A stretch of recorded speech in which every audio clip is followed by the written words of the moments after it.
본 방송에서 제공하는 투자 정보는 투자 판단에 대한 조언입니다. 방송에서 제공하는 주식의 가치, 가격 상승 및 가격 하락에 대해서는 방송사에서 보장하지 않습니다. 이 시각 헤드라인 뉴스입니다. 통계청의 조사 결과 비싼 기름값 때문에 지난달 소비자 물가가 2% 가까이 올라 1월에 이어 높은 상승률을 이어갔습니다. 경유와 휘발유 등이 크게 오른 영향이 컸는데 기름값은 1년 전 같은 달보다 13.3% 올라 5년여 만에 가장 큰 폭으로 뛰었습니다. 우리나라 경상수지가 59개월째 흑자 행진을 이어가고 있습니다. 한국은행은 1월 경상수지가 52억 8천만 달러의 흑자를 기록했고 흑자 규모는 지난해 같은 기간보다 26% 정도 감소했다고 밝혔습니다. 경상수지 흑자는 지난 2012년 3월 이후 59개월 연속 이어지고 있습니다. 정부가 이번 달 4조 원 규모의 재정증권을 발행키로 했습니다. 기획재정부는 일시적으로 국고부임이 부족할 때 단기 차입 형태로 빌리는 이른바 재정증권을 오는 9일과 16일에 63일짜리로 1조 원씩 발행하고 23일과 30일에는 28일짜리로 1조 원씩 발행하겠다고 밝혔습니다. 기재부 관계자는 증권의 만기를 다양화한 건 불필요한 차입 잔고를 최소화하고 이자 비용을 절감해 재정 운용의 효율성을 높이기 위해서라고 설명했습니다. 국내 완성차 5곳의 지난달 내수 판매량이 신차 휴가 등으로 크게 늘었습니다. 현대차와 기아차, 한국GM, 르노삼성, 쌍용차 등 완성차 5곳의 지난달 자동차 판매량은 모두 64만 5,900여 대로 1년 전보다 2.5% 증가했습니다. 특히 5개 업체의 내수 판매량은 모두 11만 9,600여 대로 1년 전 같은 기간에 비해 8%가량 증가했습니다.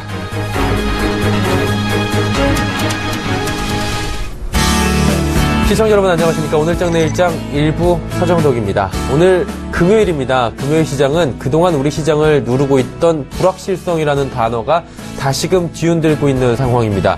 특히나 사드발 이슈, 이게 몇 달 전부터 계속해서 지속적으로 나오던 이야기고요. 지날 때쯤이면 한 번씩 흔들고 하는 그런 이슈였던 것 같은데 이번에 좀 노골적인 것 같습니다. 중국 정부가 한국행 여행상품 전면 판매 중지, 또 각종 보복들을 이어나가고 있고요.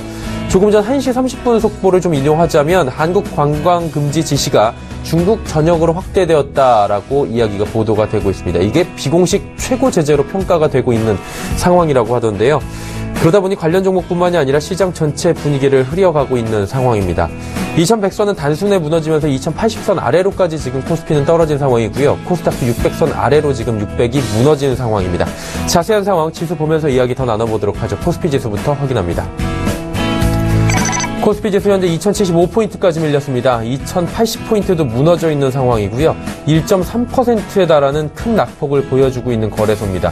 27.39포인트, 1.3%의 낙폭인데 그렇다면 일중 흐름은 어땠는지 그래프를 통해서 만나보도록 하겠습니다. 아무래도 장 초반보다 장 후반으로 가면 갈수록 많이 밀리는 상황입니다. 2090선의 시가 형성했고요. 시가가 고가입니다. 그리고 꾸준히 밀리면서 2072포인트까지 저가 형성합니다. 2073, 2072포인트 저가 형성한 뒤에 다시금 오르려고는 하고 있는데 쉽지 않아 보이고 계속해서 중국발 이슈들이 시간이 가면 갈수록 속보로 터져나오고 있는 상황이어서 반등이 쉽지 않아 보이는 상황입니다. 수급 주체 어떨까요? 개인만이 삽니다. 998억 원 개인만이 순매수하고 기관과 외국인이 파는데 전일 강하게 사들이던 외국인은 오늘은 매도로 포지션을 전환했습니다. 455억 원 정도 팔고 있고요. 전일 강하게 팔던 기관 오늘도 강하게 팝니다. 931억 원이나 매물 쏟아내고 있는데 금융투자는 74억 원의 매물을 쏟아내는데 그치고 있지만 투신이 229억 원, 연기금이 234억 원이나 팝니다. 자, 이제 코스닥은 어떤지 코스닥 시전도 점검해 보도록 하죠. 낙폭이 더 큽니다. 1.72%나 하락하고 600선 무너졌습니다. 598.48포인트의 거래가 되고 있는 상황입니다. 10포인트 이상 낙폭이 있는데 일중 흐름들은 어땠는지 그래프를 통해서 한눈에 확인해 보도록 하죠. 코스닥 같은 경우에도 역시나 장 초반보다 많이 밀려 내려오는 모습입니다.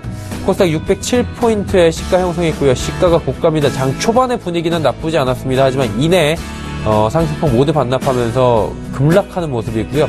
597포인트까지 빠졌다가 지금 조금은 올라왔지만 저가 부근에서 이렇다 할 모멘텀 찾지 못하면서 계속해서 어려운 코스닥입니다. 오늘은 코스닥 시장이 중국발 이슈에 더욱더 흔들리는 모습 보실 수가 있을 겁니다.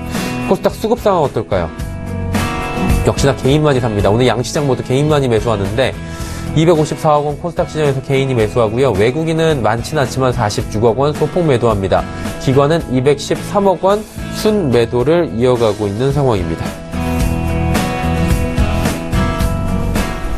국내 양 증시 흐름 여기까지 살펴보도록 하고요. 오늘자 마감 전략 관심 업종 살펴드릴 오인의 투자 전략 바로 이어집니다.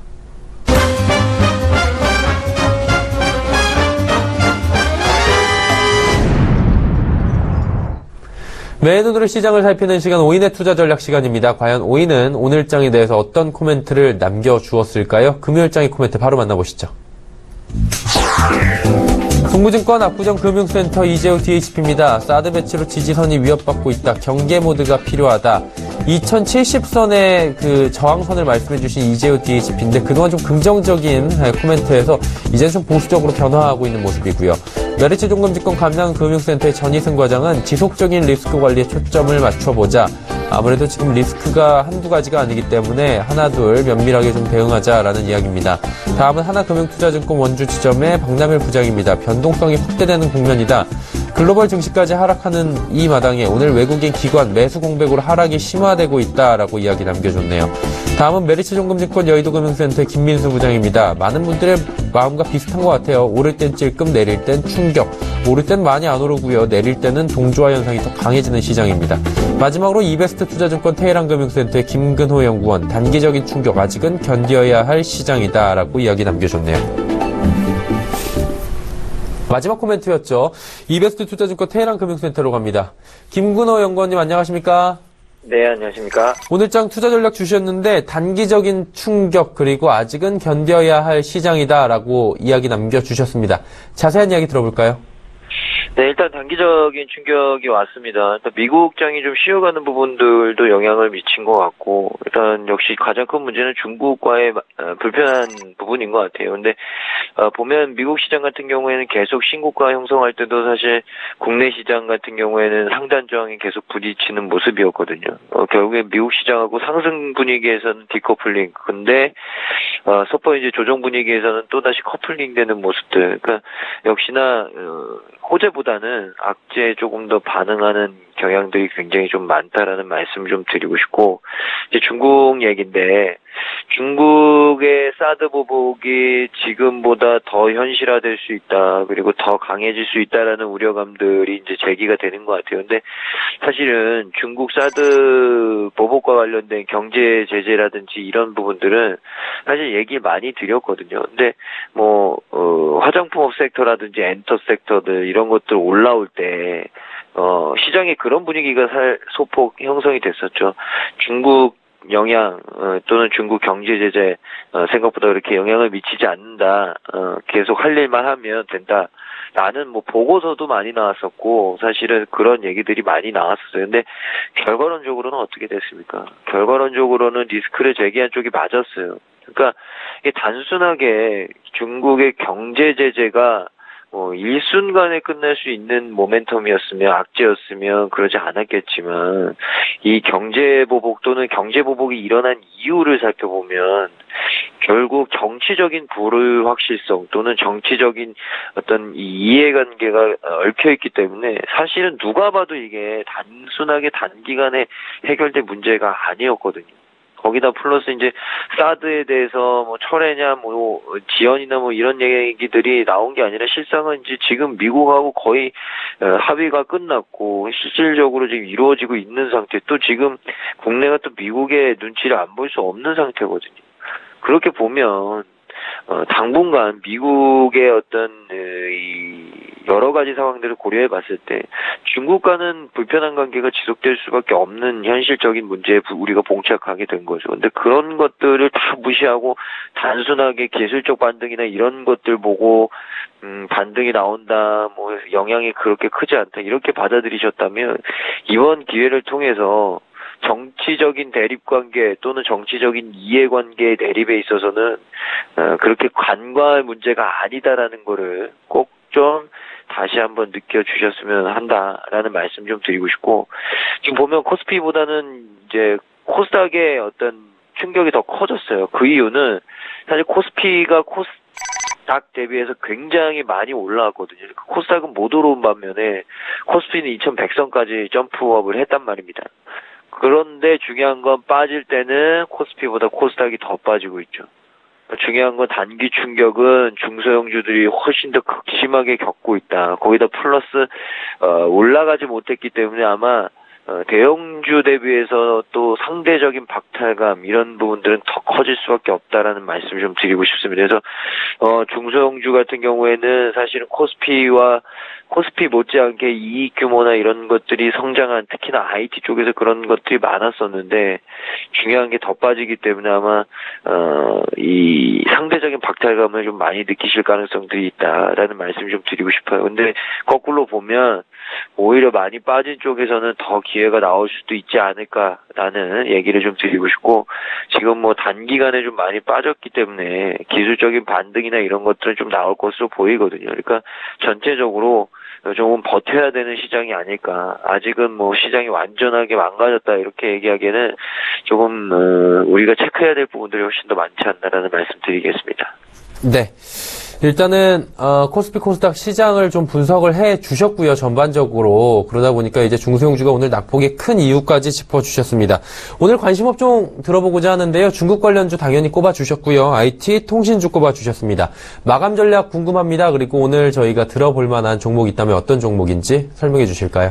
네, 일단 단기적으로는 중국 관련주는 접근을 좀 그맛이라는 얘기를 좀 드리고 싶습니다. 이게 뭐 반등 나올 때 좀 소폭 들어가신 분들도 계실 텐데 그런 분들도 빨리 업종을 변경하시는 게 맞을 것 같고요. 중국 관련주는 당분간은 좀 보수적인 관점으로 접근을 하든지 아니면 아예 당분간 손을 놓고 있는 게 맞겠다라는 얘기 좀 드리고 싶어요.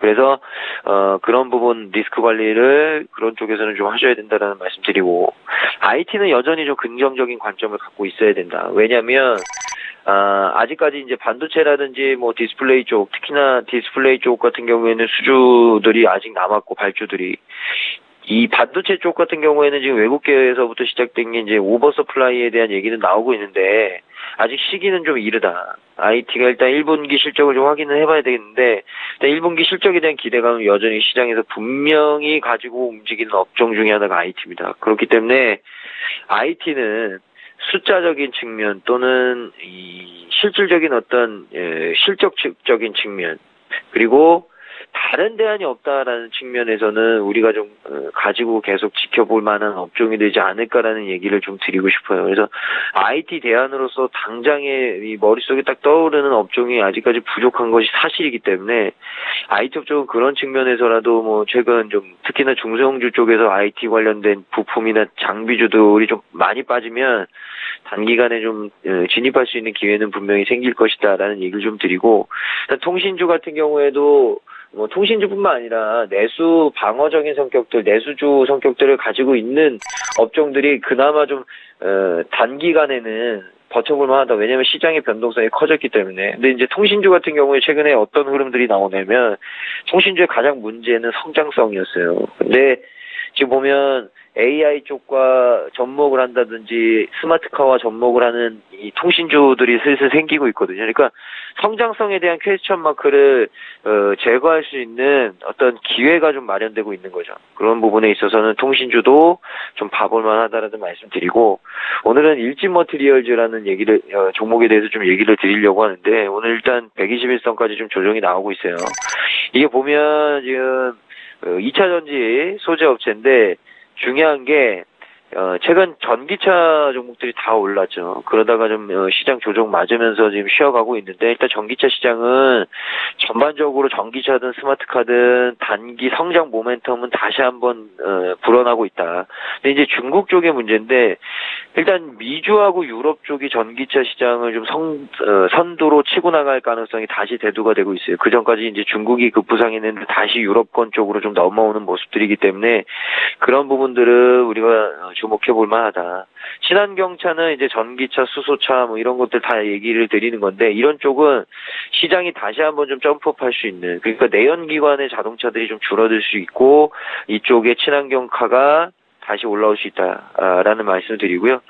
전반적으로 이제 2차 전지가 수혜가 될 수 있는 부분들은 일단 친환경차가 많이 늘어날수록 배터리 쪽의 수요가 좀 많이 늘어날 가능성이 있어요. 특히나 대형 배터리 쪽. 그러면 안에 들어가는 소재 업체들도 덩달아 좀 오를 수 있는 부분들이 있기 때문에 관심을 가져야 될 것 같고요. 기술적으로 뭐 오늘 조정 많이 나왔기 때문에 현재가 공략 가능하실 것 같고 1차 목표가 17,000원, 선절가 13,500원 제시를 해드리겠습니다. 네, 일진 머티리얼즈 이야기 들어봤고요. 한 가지만 짧게 좀 여쭤보도록 하겠습니다. 중국 관련주 조심하자라고 이야기해 주셨는데 기존의 중국 관련주를 가지고 계신 사실 분들이 굉장히 많잖아요. 그분들 중에서 지금 손절매 패턴 놓치신 분들 아니면 기존의 보유 주주들은 어떻게 하는 게 좋을까요? 네, 만약에 단기 급락 시에 좀 기술적 반등 노리고 들어가신 분들은 그냥 속절없이 다 바꾸시는 게 맞을 것 같고요. 만약에 오래 물려 계신 분들은 저는 비중 축소라도 좀 하셔야 된다라는 생각을 좀 갖고 있습니다. 일단 너무 많이 맞았고, 그러니까 이게 물론 많이 빠졌기 때문에 기술적인 반등은 좀 한두 번 정도 나올 수는 있어도 다시 예전처럼 돌아가기는 힘들 것 같아요. 단기간은. 그렇기 때문에 반등 이용해서 비중 축소하시거나 낙폭과대 구간에서 들어가셨던 분들은 전체적으로 포트폴리오를 좀 손보시는 게 맞다라는 말씀 드리겠습니다. 네, 지금이 한마디로 저점이라고 들어가기는 참 위험한 자리다. 그리고 가지고 계신 분들도 비중 축소에 대한 이야기 해주셨습니다. 이베스트 투자증권 테헤란금융센터의 김근호 연구원이었습니다. 연구원님 감사합니다. 네, 감사합니다.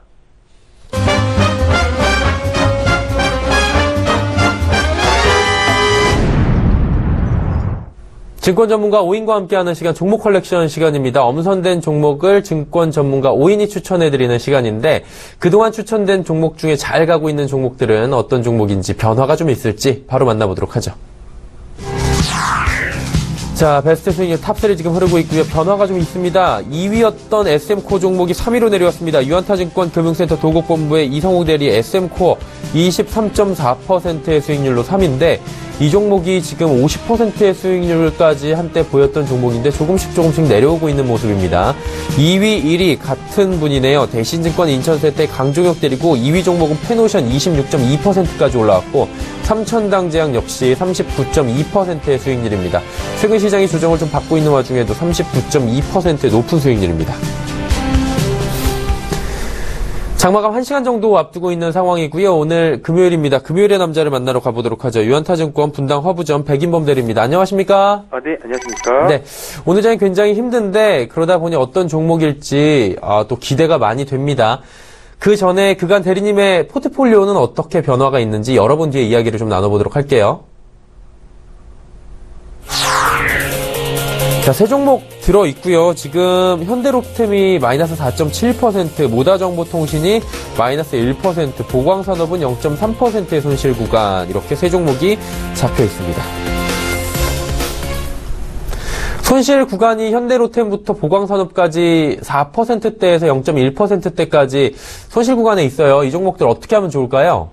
네, 우선 간략히 말씀드리자면은 일단 현대로템 같은 경우에는 아직까지는 이제 최근 시장 조정세와 더불어서 그래도 양호한 지금 조정 흐름 보여주고 있기 때문에 일단 현재까지는 2만 원 선의 심리적 단가만 깨지지 않는다라고 했을 때는 차주 반등을 좀 기대해 볼 수 있을 것으로 생각을 하고 있습니다. 일단 우선 밸류에이션상으로는 변한 게 없습니다. 일단 수급상으로 코스닥 시장 같은 경우에도 추가적인 일부 조금 단기 조정이 가능하긴 하지만 어느 정도는 반등 구간에 접어들 것으로 보여지고 있기 때문에 현대로템 같은 경우에도 밸류에이션상 변한 건 없다. 하지만 2만 원대의 주가 흐름만 유지가 된다라고 가정했을 때는 단기 반등을 가능하기 때문에 일단 포트폴리오는 유지를 할 예정이고요. 두 번째로는 이제 보광산업 같은 경우에는 좀 말도 많고 탈도 많은 그런 종목이라고 보시면 좋을 것 같은데 일단 현재까지는 매수 단가가 지금 낮은 상황이기 때문에 현재로서는 121선 이하에서 지금 다시금 좀 재반등을 계속적으로 노려주고 있는 상황이기 때문에 현재까지는 계속적으로 보유 관점으로 접근하겠다라고 말씀을 드리고 싶습니다. 일단 그리고 세 번째 모다정보통신 같은 경우에는 지금 현재 오늘 반등은 나오긴 하지만 추세상으로 좀 단기적으로는 시세 부진이 좀 예상이 되고 있기 때문에 우선은 좀 포트 제외를 하면서 좀 가려고 하고 있는데요. 일단은 전저점인 9,700원대에서 지금 일단 반등은 나온 상황이기 때문에 차주까지는 좀 반등이 예상되긴 하지만 시세적인 측면에서는 좀 단기적으로는 시세 부진이 예상되기 때문에 포트에서 제외하겠다라고 정리해 보겠습니다. 그러면 모다정보통신 한 종목만 일단 제외하시는 거죠? 네, 그렇습니다. 네, 그럼 한 자리가 빕니다. 어떤 종목으로 이 자리를 채우실 겁니까? 네, 금일 오가닉티 코스메틱으로 이제 새롭게 포트폴리오에 편입을 하려고 하고 있습니다. 우선 오늘 매매적인 측면으로 봤을 때는 금일 오전이 가장 매력적인 자리였다라고 보여지고 있는데 현 구간 아직은 조금 오후 들어서 좀 급등이 나오다 보니 조금은 애매한 자리일 수는 있습니다. 하지만 손절 라인을 조금 짧게 잡으시면서 대응한다고 가정했을 때는 최근에 사드 우려감이 점차 증폭이 되고 있는 상황에서 중국 관련주로 꼽히는 오가닉티 코스메틱 같은 경우에는 심리적인 반등이 차주에도 추가적으로 가능할 수 있을 것으로 보여지고 있기 때문에 금일 오가닉티 코스메틱을 포트폴리오에 좀 포함을 시키려고 하고 있습니다. 일단 오가닉티 코스메틱 말 그대로 중국 영유아 관련 화장품 업체라고 보시면 될 것 같습니다. 일단 기대감이긴 하지만 우선은 실적 베이스라든가 밸류에이션이 지금 현재 시가총액 대비해서는 현저하게 저평가 상황으로 인식이 되고 있기 때문에 막연한 심리적 기대감에 올랐다라고 보기에는 주가 상승 여력이 조금 더 있다라고 볼 수가 있는 상황이고요. 일단 밸류에이션적인 측면을 봤을 때는 일단 지난해 실적 발표에서는 연간 매출액 1,600억 그리고 영업이익 430억 수준으로 조금은 시장 예상치보다는 부진한 발표를 내긴 했습니다. 하지만 올해 실적 같은 경우에는 매출액 1,900억 수준 그리고 영업이익 510억 원 수준으로 전년 대비 20% 이상 상승한 그 실적을 보여줄 것으로 보여지고 있기 때문에 현재 시가총액 2,700억 부근은 영업이익 500억 대비했을 때는 PER 배수가 일단 좀 낮은 상황으로 인식이 될 수가 있겠습니다. 그렇기 때문에 밸류에이션 측면으로는 현재 주가 역시도 부담될 측면은 없다라는 게 일단 관점이라 보시면 좋을 것 같고요. 그리고 거기에 추가적으로 말씀을 드리자면은 이제 동사 같은 경우에는 영유아 화장품 시장 성장과 더불어서 이제 올해 2분기부터 캐파 증설을 통해서 생산 능력 역시도 확대할 것으로 예상이 되고 있습니다. 그렇기 때문에 시장 성장과 더불어서 오가닉티 코스메틱의 생산 능력까지 2분기부터는 추가적인 매출 상향까지 일어날 수 있을 것으로 기대되고 있기 때문에 이러한 시장 성장과 더불어서 실적 성장의 근거로 삼을 수가 있을 것 같습니다. 그리고 일단은 지금 현재로서는 중국 영유아 화장품 시장에서 이제 오가닉티 코스메틱 같은 경우에는 3위를 기록하고 있는데, 말 그대로 지금 현재 그 중국 시장 같은 경우에는 연평균 20% 이상씩 높은 성장을 보이고 있는 상황입니다. 그렇기 때문에 이런 시장 성장과 대비해서 앞서 말씀드렸던 캐파 증설이 지금 현재 생산시설 대비해서 2배 이상 규모로 확장한 이 라인이 올해 2분기부터 예상이 될 거기 때문에 말 그대로 화장품 시장 성장세와 더불어서 캐파 확대를 통해서 실적 성장의 근거로 삼을 수가 있을 것 같습니다. 일단 가장 중요한 매매 측면에서 일단 접근을 한 구간으로 보신다라고 했을 때는 현 구간 내에서는 1월 초 가격 수준인 5,500원 선까지의 일단 반등이 예상이 되고 있는 상황입니다. 일단 현재 반등이 나온 상황이긴 하지만 일단 매수가는 4,600원에서 4,700원 사이의 구간을 진입 구간으로 설정 후 대응하자는 의견 드리겠고요. 목표가는 앞서 말씀드렸다시피 밴드상 상단 부근인 5,000원 선에서는 1차 저항이 있을 수는 있지만 일단 1월 초 가격대 수준인 5,500원으로 설정 후 대응하자는 의견 드리겠습니다.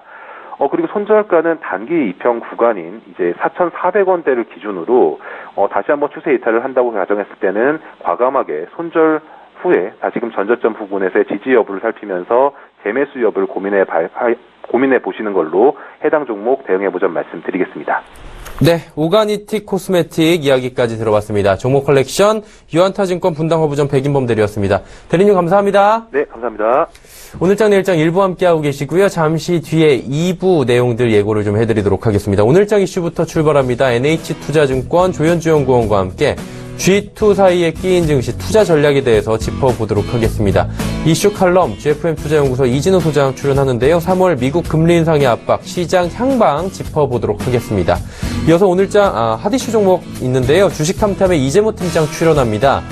사드에 떨고 있는 종목을 가려내는 시간 조금은 오늘의 핫이슈가 될 것 같은데 이 이야기 나눠보도록 하고요. 황금연못의 올드퓨처, 올드스탁연구소 원해남 대표와 함께 미국 증시의 랠리가 가능한지 한번 짚어보면서 이야기 나눠보도록 하겠습니다. 저희는 잠시 뒤 2부에서 뵙겠습니다. 고맙습니다.